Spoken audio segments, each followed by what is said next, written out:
இன்னைக்கு என்னமா ஸ்பெஷல்? இன்னைக்கு 20-25 பேர் சாப்பிடுறதுக்கு சிக்கன் கிரேவி பண்ண போறேன். சிக்கன் கிரேவியா? ஓகே. நல்லா திக்கா நல்லாவும் இருக்கும். தேவையான பொருட்கள் பூண்டு, இஞ்சி, பச்சை மிளகாய், சின்ன வெங்காயம், கொத்தமல்லி. இது அஞ்சையும் மொத்தமா பேஸ்டா பண்ணி வச்சுக்க போறோம். அரைக்கணும். ஆமா. இது தூள் முந்திரி பருப்பு, 4 ஏலக்காய், 2 நட்சத்திரம், 2 இந்த மராத்தி மொட்டு, ஜீரகம், மிளகு, சோம்பு, கருவேப்பிலை, லவங்கம், பட்டை. இதை ட்ரை ரோஸ்ட் பண்ண போறோம். வறுக்க போறேன். ஆமா. சரி. வெங்காயம், தக்காளி, அதுக்கு தேவையான பொருள்.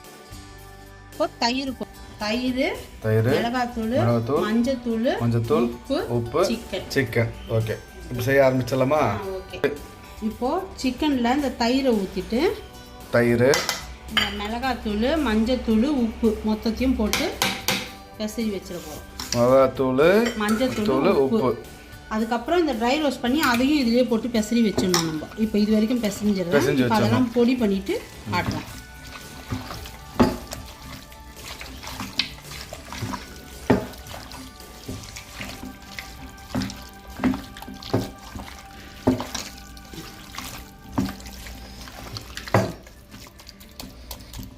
இது நல்லா அப்படியே ஊறட்டும். ஓகே. இப்போ ட்ரை ரோஸ்ட் பண்றதுக்கு கடாயை அடுப்பத்து வச்சுட்டு கடாயை வச்சிட்டோம். இப்போ வறுக்க போறேன். ஆமா. சரி. ஓகே. அங்க அடுப்பு பற்ற வச்சு கடாயை வச்சிட்டோம். அது காயட்டும். அதுக்குள்ள இஞ்சி, பூண்டு, பச்சை மிளகாய் எல்லாத்தையும் ஒண்ணா போட்டு நல்லா மிக்ஸ் பண்ணிக்க போறோம். நம்ம எதையுமே அரிஞ்சு போட போறது இல்லை. எல்லாமே அரைச்சிட்டு பேஸ்ட் ஆக்கிட்டோம்னா எதுவுமே வேஸ்ட் ஆகாது. சின்ன வெங்காயம், பச்சை மிளகாய், இஞ்சி, கொத்தமல்லி. இப்போ சின்ன வெங்காயம், பச்சை மிளகாய், இஞ்சி, பூண்டு, கொத்தமல்லி இது எல்லாத்தையும் சேர்த்து அரைச்சிடணும். ஓகே. இப்போ பட்டை, லவங்கம், இது ஏலக்காய், அன்னாச்சி மொட்டு, மராத்தி மொட்டு எல்லாத்தையும் போட்டுரும். முதல்ல அது நம்ம வறுக்க போறோம். நல்லா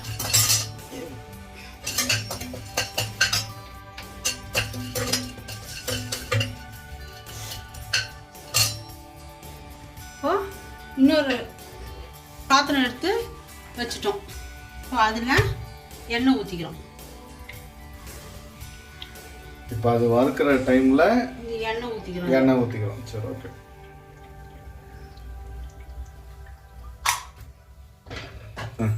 இப்போ ஃபர்ஸ்ட் நம்ம இஞ்சி பூண்டெல்லாம் அரைச்சி வச்சிருக்கோம் பாருங்க. சின்ன வெங்காயம் எல்லாம், கொத்தமல்லி அதை முதல்ல போட்டுறோம் எண்ணெயில். ஆமாம். ஏன்னா சில டைம் வெங்காயம் போட்டுட்டு நம்ம இஞ்சி பூண்டு பேஸ்ட்டு போட்டோம்னா கொஞ்சம் ஒட்டும்.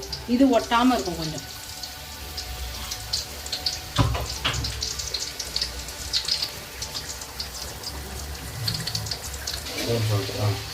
ஒட்டாமல் இருக்கும் பாருங்க. அப்படியே நல்லா நீங்கள் வெங்காயம் தக்காளி போட்டு பண்ணோம்னா சீக்கிரம் ஒட்டும். இது அந்த மாதிரி ஒட்டாது. நல்லா இதுவாக கருவேப்பிலை சேர்த்துக்கிறோம்.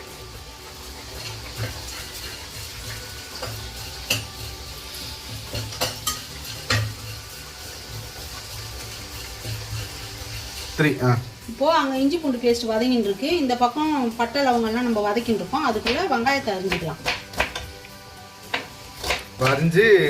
மிக்சியில் அரைக்க போகிறோம். அதுக்கு கொஞ்சம் ஒன்றும் அதிகமாக அரைச்சிங்கன்னா கூட போதும். நைஸெல்லாம் அரைவாங்க.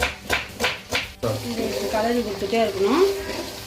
இப்போ சோம்பு, மிளகு, சீரகம் மூணுத்தையும் ஒன்றா போட்டு அந்த ரைட் ரோஸ்ட் கூடவே எல்லாத்தையும் போட்டு நல்லா வறுக்க போகிறோம். சோம்பு, சீரகம், மிளகு நம்ம எடுத்து வச்ச மசாலாங்க எல்லாமே. இப்போ லாஸ்ட்டாக முந்திரி சேர்க்குறோம். ஆனால் முந்திரி முழு முந்திரியாக இருந்ததுன்னா நீங்கள் முன்னாடியே சேர்த்துக்கோங்க. இது தூள்ன்றதுனால கருகிடுன்றதுனால லாஸ்ட்டாக சேர்க்குறோம். நல்லா ஃபைன் பேஸ்ட்டாக அரைச்சிக்கோங்க. ஆமாம். நல்லா இப்போ நம்ம இதை போட போறோம். இதை போட்ட உடனே நீங்க தெரிக்கும். அதனால நீங்க ஒரு தட்டு போட்டு மூடிடணும். ஸ்லோவா வச்சுட்டு கொட்டுங்க. அடுப்பை ஸ்லிம்மில் வச்சிருங்க.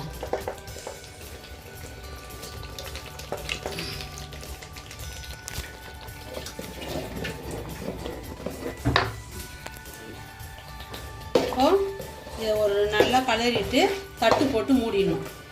அதே மாதிரி தட்டு போட்டு மட்டும் கிளற இது பண்ணுற நேரத்துக்கு சிம்மில் வச்சுட்டு இது பண்ணுங்க. தெரிக்கும். தட்டு எதுக்கு போடுறோம்? தெரிக்கும், மேலெல்லாம் தெரிக்கும். அதனால் தட்டை போட்டு நம்ம மூடிட்டோம்னா அது பாட்டு நல்லா வதங்கிட்டு இருக்கும். கருவேப்பிலெல்லாம் நல்லா பொறுப்புன்னு ஆயிடுச்சு. அதனால் இப்போ போதும், எடுத்துலாம். இதுதான் கரெக்டான எக்ஸ்பீரியன்ஸ். தக்காளி அரைச்சிக்கலாம். இப்போ தக்காளி இது மாதிரி அரிஞ்சிட்டு அரைச்சிக்க போகணும். தக்காளியும் இந்த மாதிரி நல்லா அரைச்சி எடுத்துக்கணும். ஆனால் அரைச்சிட்டோமேன்னு சொல்லிட்டு எல்லாமே சட்டு சட்டுன்னு இது பண்ணிடக்கூடாது. நல்லா பச்சை வாடை போகிற அளவுக்கு வதங்கினா தான் குழம்பு நல்லா டேஸ்ட் கொடுக்கும். வெங்காயம் இப்போது ஸ்லோ பண்ணிவிட்டு எடுங்க. எப்படி தெரிச்சிருக்கு பார்த்தீங்களா? இல்லைன்னா ஃபுல்லாக வீடு ஃபுல்லாக ஆகிடும். அதனால தான் பச்சை வாசனை ஃபுல்லாகிடுமா, கிச்சன் ஃபுல்லாகிடுமா? கிச்சன் ஃபுல்லாகிடும், தெரிச்சிடும். அதனால் தட்டை போட்டு நம்ம நல்லா மூடிடணும். தெளிக்குது. அரைச்சி வச்ச தக்காளியே ஊற்றிட்டியா? அவ்வளோதான். இதுவும் நல்லா பச்சை வாசனை போகிற அளவுக்கு படுது. பச்சை வாசனை போகிற அளவுக்கு நல்லா இதையும் நல்லா வதக்கணும். தட்டு போட்டு மூடியே வதக்கணும். தட்டு போட்டு மூடினோடனே ஃபாஸ்ட்டாக வச்சுருங்க. இப்போ ஸ்லோவாக ஆக்கிடுங்க. திறக்கிறப்போ ஸ்லோவாக ஆக்கிக்குங்க. இப்போது நம்ம வறுத்து வச்சுருக்கிற மசாலாவெல்லாம் போட்டு இப்போ அரைக்க போகிறோம்.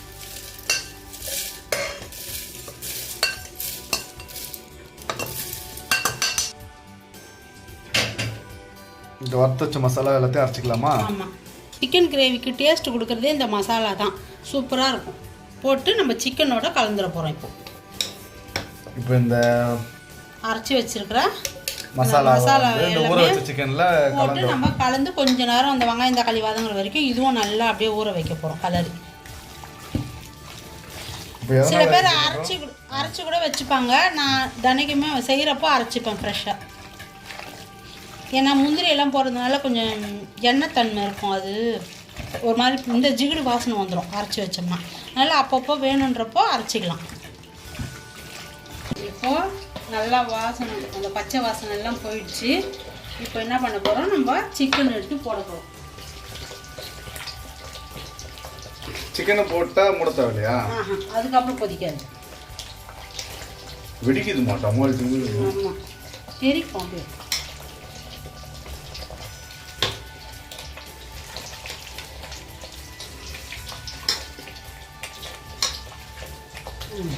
இப்போ கலர் இந்த குழம்பு இப்போ சிக்கனை போட்டாச்சு. கொஞ்சம் தண்ணி சேர்த்துட்டோம். இப்போது நல்லா கலக்கிட்டு மிளகாத்தூள், மஞ்சத்தூள், உப்பு எல்லாமே மசாலா எல்லாமே போட்டாச்சு. கொஞ்சம் வாயில் ஊற்றி பார்த்துட்டு காரம் உப்பெல்லாம் உங்களுக்கு கரெக்டாக இருக்கா பார்த்துக்கோங்க. இல்லை கொஞ்சம் சேர்த்து வேணும், காரம் பத்தலைன்னா கொஞ்சம் போட்டுக்கலாம். இப்போ சிக்கன் கூட உப்பு சேர்த்துமே அவ்வளோதான். அது போடணும். ஆமாம், போடல. நான் இப்போ போடுவேன். போடக்கூடாது இல்லை, நம்ம குழம்பு மிளகாய் வீட்டில் அரைச்ச குழம்பு மிளகாய். இப்போ இது வேக வேக கொஞ்சம் இன்னும் கொஞ்சம் தண்ணி விடும். அதனால இப்போ வந்து இந்த மாதிரி சாப்பாட்டில் வந்து திக்க வச்சு சாப்பிட்னா இந்த மாதிரி சாப்பிடலாம். அப்படி இல்லைன்னா கொஞ்சோண்டு தேங்காய் அரைச்சி ஊற்றணுமா? தண்ணியாக வேணும்னா? ஆமாம், சப்பாத்திக்கு இட்லிக்கெல்லாம் வேணும்னா கொஞ்சம் தேங்காய் பால் பிழிஞ்சுக்கோங்க, சூப்பராக இருக்கும். இப்போது உப்பு கொஞ்சம் கம்மியாக இருக்குது. அதனால் இப்போது ஒரு 2 ஸ்பூன் உப்பு போட்டுக்கிறோம். கம்மியாக இல்லை, உப்பு போடல இல்லை. இப்போ அப்போ போட்டது கறியில் போட்டோம்ல. ஆமாம், இப்போதான் போடணும். தக்காளி எல்லாம் வதங்குறதுக்கு கொஞ்சம் உப்பு போட்டு தேவையான அளவுக்கு உப்பு போட்டு நம்ம அப்படி இதுக்கப்புறம் நம்ம தட்டெல்லாம் போட்டு மூட வேணாம். அப்படியே நல்லா கொதிக்கும். கொதிச்சு அதில் இருக்கிற சிக்கனில் இருக்க தண்ணியும் கொஞ்சம் வரும். இந்த தண்ணியோட அந்த கிரேவி நல்லா இதுவாகிடும். அவ்வளோதான், வேறு எந்த வேலையும் இல்லை. இதுதான். இது எவ்வளோ நேரம் கொதிக்க வைக்கணும்? இது ஒரு 1/2 ஹவர் இதுவாகணும். 1/2 ஹவரா? ஆமாம். ஆனவுடனே நல்லா இதுவாகிடும். குழம்பு ரெடி ஒரு 1/2 ஹவரில். சூப்பரான சுவையான சிக்கன் கிரேவியாகவும் சொல்லலாம், குழம்பாகவும் சொல்லலாம். சூப்பராக இருக்குது. நீங்களும் வீட்டில் ட்ரை பண்ணி பார்த்துட்டு அப்படின்னு சொல்லுங்கள். லாஸ்ட்டாக கொத்தமல்லி தூவி இறக்கிடலாம்.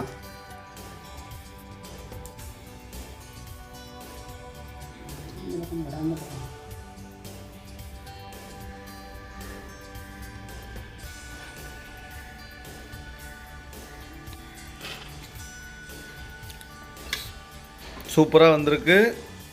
நீங்களும் வீட்டில் ட்ரை பண்ணி பார்த்துட்டு எப்படி இருக்குன்னு சொல்லுங்கள். 20-25 பேர் சாப்பிடலாம். இது எவ்வளோ திக்காக இருக்குது பாருங்கள் குழம்பு. நீங்கள் கொஞ்சம் போட்டு சாப்பிட்டா கூட நல்லா டேஸ்ட்டாக இருக்கும். பசங்களுக்கு வெங்காயம் தக்காளி எல்லாம் எடுத்து போட மாட்டாங்க. கருவேப்பிலை எதுவுமே எடுத்து கீழே போட மாட்டாங்க. எல்லாமே பசங்களுக்கு போய் சேரும், உடம்புக்கு நல்லது. யூடியூப் சேனலுக்கு எல்லாருமே லைக் பண்ணுங்கள், ஷேர் பண்ணுங்கள், சப்ஸ்கிரைப் பண்ணுங்கள். அந்த பெல்லுங்கிற பட்டன் இருக்கும், உங்கள் பொண்ணான கையால் அந்த பெல்லை மட்டும் கொஞ்சம் அமுக்கிடுங்க.